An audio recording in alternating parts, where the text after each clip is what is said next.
माँ धीरे धीरे हुआ और माँ ने आंखें खोल दी, उजाला हुआ।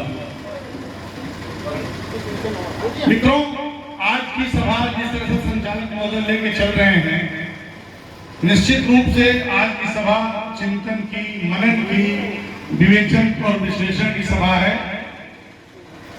और जो कौम अपना इतिहास भुला देती है, उसका भूगोल बदलते देर नहीं लगती है। हमारा अतीत बहुत ही गौरवशाली है, रहा है। और ज्ञान की धारा के लेखक डॉक्टर राजेंद्र राय जी बैठे हैं। बहुत विस्तार है आपके अतीत का। मैं आपके अतीत से 3 बिंदुओं पे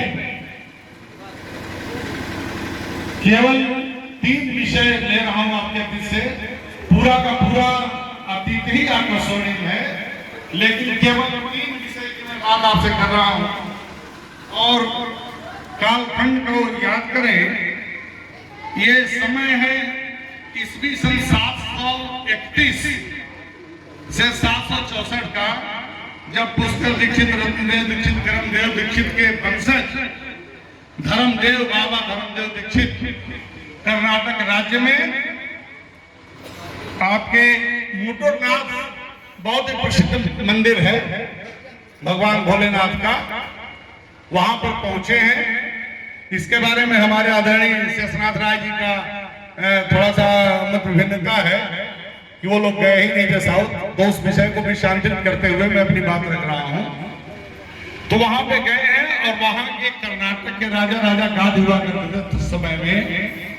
और आज हम सब जो शिवरात्रि के समय में या अन्य अपने कार्यक्रमों में रुद्राभिषेक कराते हैं, तो उनके उस समय माइक नहीं था, और माइक नहीं होने के बाद भी उनकी आवाज उस पर कोटे में इतनी बुलंद गूंज रही थी और उनके लोगों की आवाज गूंज रही थी कि राधा गाधी का ध्यान बस वहां पर आकृष्ट हुआ है। और ये दिव्यता थी, जैसा कि अभी हमारे बड़े भाई ने कहा कि अगर चतुरो वेदा पृष्ठम सहस्रादिनो इदम शास्त्रम इदम शस्त्रम सहस्रादपि शरादपि, तो वो दिव्यता ही थी कि जिसने राजा को आकर्षित किया।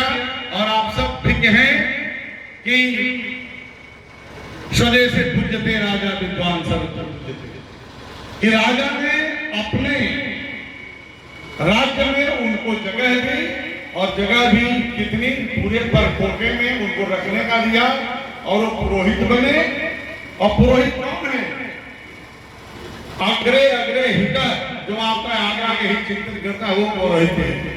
तो आप ब्रह्मर्षि हैं, और वहां से अगर आपका पूर्वज यहां से जा करके साउथ में अपनी ध्वज पताका डाल सकता है और अपने को स्थापित कर सकता है, तो निश्चित रूप से उसी के कुल वंश के हम सब लोग हैं।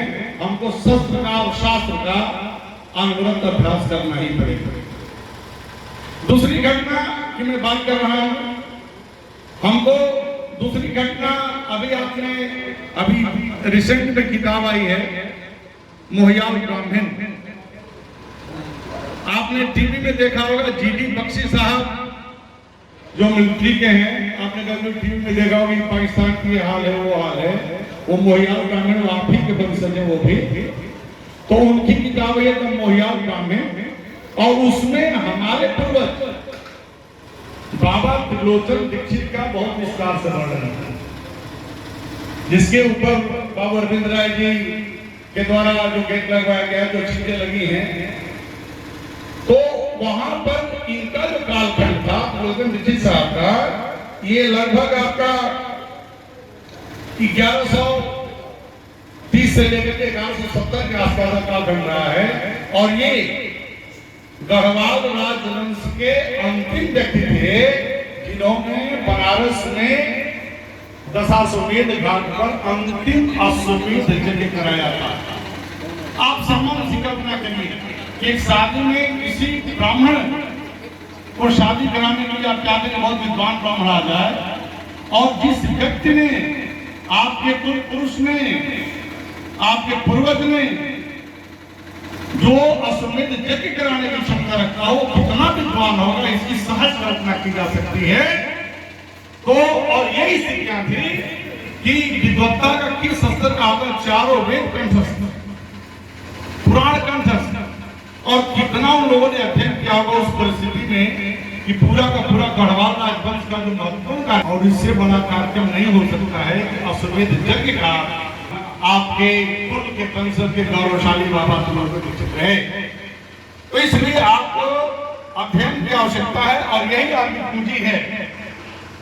तीसरी घटना में बात कर रहा हूं, जिनके नाम पर कीर्ति स्तंभ बना है, जिनके हम किनवार वंश के वंशज हैं, बाबा मोहन दीक्षित की।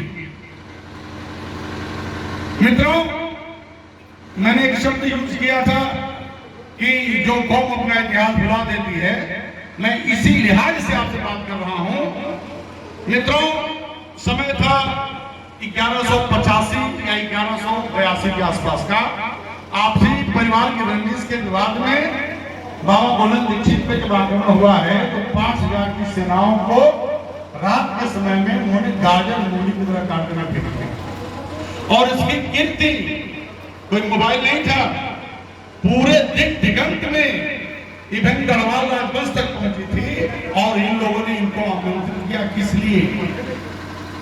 आज जिस तरह से आप देख रहे हैं कि जिस तरह से आपका आतंकवाद का नाश हो रहा है, तो हेमचंद खेरवाल बहुत बड़ा शासक था और ये गंगा गोमती का बेसिन है, कई लाख वर्ग किलोमीटर की जमीन है। मुझे कहते हुए गर्व हो रहा है कि आपके पूर्वज जहां भी बसे हैं, आपकी जमीन उर्वर जमीन पे बसे हैं और गंगा गोमती के बेसिन पे उन लोगों का, थरवारों का बहुत हमेशा निगाह और लगातार आक्रमण कर रहे थे।